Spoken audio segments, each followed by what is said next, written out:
Mike Tolbert is on the scene, and he is live on the action cam with the breaking details. Mike?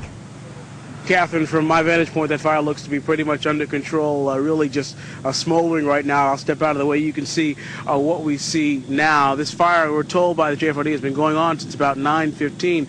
Let's go ahead and show you what it looked like just a few minutes ago. And for almost an hour, I mean, at least more than that, flames were just shooting into the sky, turning the sky orange with flames and smoke. This is the Lynx at Windsor Place. What we're told by our neighbors is a mix of condominiums and apartments. The fire started in an apartment towards the south of one building.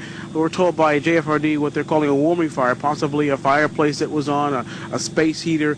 It sparked, started a fire, and it just spread quickly throughout the building. Luckily, that we're told from right now there are no reports of anyone injured, which is amazing, seeing that this entire building, which is about 20 apartments, 20 condos, has been completely destroyed, but no one hurt.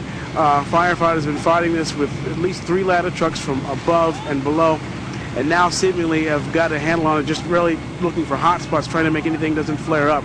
You still occasionally see a few flames shooting up there, but for the most part, this looks right now that it is just smoke. But really now the focus is shifting to the human toll here. No one hurt, we're told, but several families, at least 5 families, we're told, have been displaced. And just a few minutes ago, a heart-wrenching scene we watched as a family walked across the street with their belongings in trash bags and plastic bins. It was a young couple with a young child. Didn't want to talk, obviously a tough time for them, but as you can imagine, coming home and seeing all that you own pretty much on fire, in flames, and your house completely gone. So those folks are really going to have a tough time ahead of them. The Red Cross is out here providing assistance to those families that have been displaced. Obviously, as we all know, it is very cold tonight.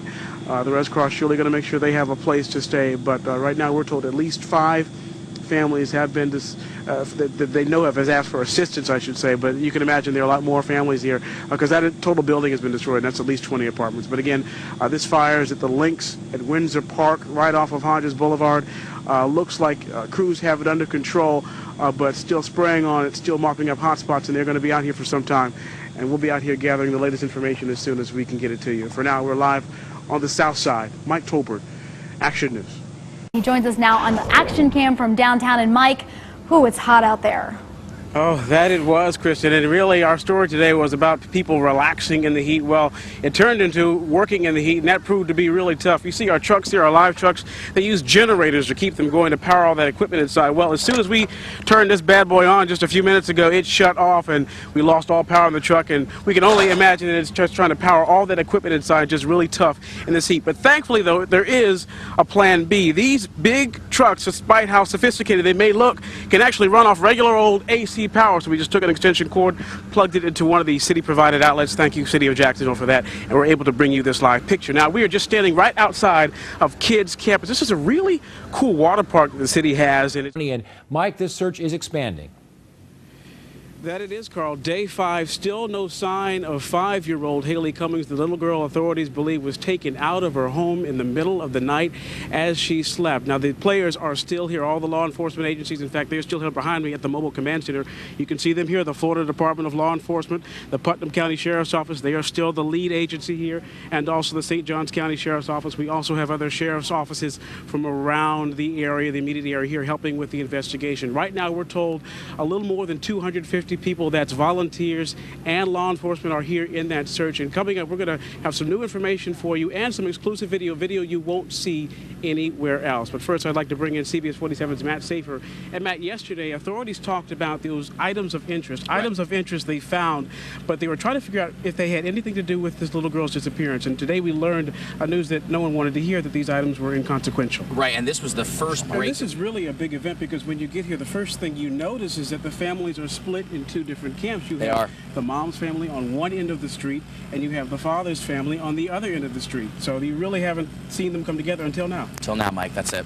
Okay. Okay, Matt, thank you very much. And of course, more on that search. Again, right now, Texas EquiSearch is out here searching along with the law enforcement. They have had a whole bunch of volunteers that have just come, but right now they're turning those folks away. They don't want 1,000 people searching through the woods. They just want to keep it confined to that small group of about 264, as Matt just said. Now, I will tell you, when search crews got up this morning, what they were really looking at was the weather, and they were wondering how far they could be able to search today. Searchers hit the ground at first light.